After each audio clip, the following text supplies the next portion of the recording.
Hey, so it's me, it's Reed. We're trying to check, or I'll probably let you see how great this hotel is. It's called Royal Palace. Not Royal. Holiday Palace pala. So, hindi siya.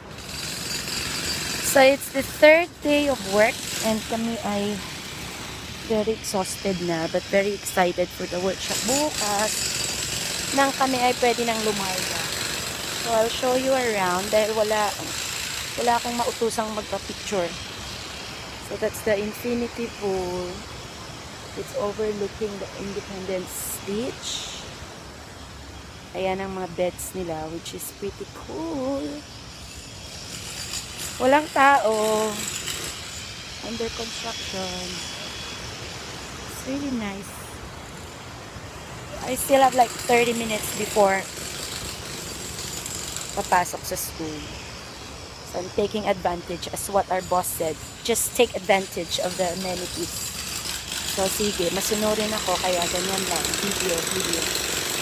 Ang dami mga tao, tinitingnan lang nila yung ako'y nakabikini. Ako'y nag-iisa dito sa pool. So ako lang yung view nila. So hayaan na.